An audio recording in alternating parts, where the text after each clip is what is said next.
knowledge zone မမကနေကြိုဆိုပါတယ်ဒီနေ့မှာတော့ဖုန်းကင်ထားသူတိုင်းမဖြစ်မနေသိထားရမယ့်အရေးကြီးတဲ့သတင်းတစ်ခုကိုမျှဝေပေးသွားမှာပါလာမယ့်ဧပြီလ1ရက်နေ့ကစပြီးမြန်မာ registry မဖြစ်ထားတဲ့ဖုန်းတွေအားလုံးအခွန်ဆောင်ရတော့မယ်ဆိုတဲ့သတင်းတွေထွက်ပေါ်နေပါတယ်တကယ်လို့အခွန်မဆောင်ခြင်းဘူးဆိုရင်တော့လာမယ့်မတ်လ31ရက်နေ့မတိုင်မီမှာဒါလေးတွေကိုမဖြစ်မနေလှုပ်ဆောင်ထားဖို့လိုပါတယ်။ဒါကိုဘယ်လိုလုပ်ရမလဲဆိုရင်မတ်လ31ရက်နေ့အတွင်းဖုန်းထဲကိုမြန်မာစင်ကတ်အတန်ဒါမှမဟုတ် Ooredoo Unite တစ်ခုထည့်ပြီးအသုံးပြုထားရုံပါပဲ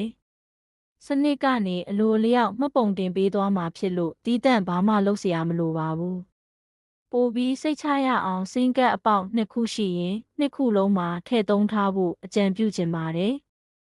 ဖုန်း INEI register ဖြစ်မဖြစ်သိချင်ရင်တော့ CEIR.gov.mm website မှာဝင်ရောက်စစ်ဆေးနိုင်ပါတယ်။အဲ့ဒီမှာဖုန်းရဲ့ INEI ရိုက်ထည့်ပြီးစစ်ကြည့်တဲ့အခါ correct pay နဲ့ upload ဆိုတဲ့အစိမ်းရောင်အမှတ်ချစ်3ခုလုံးပေါ်နေရင် OK ပါပြီ။ဘာခွန်မှထပ်ဆောင်စရာမလိုတော့ပါဘူး။အကယ်၍ unpaid ဒါမှမဟုတ် not allowed လို့ပြနေရင်တော့မတ်လအတွင်းမှာမြန်မာစင်ကတ်ထည့်သုံးဖို့အမြန်ဆုံးလှုပ်ဆောင်ထားပါဦးနော်။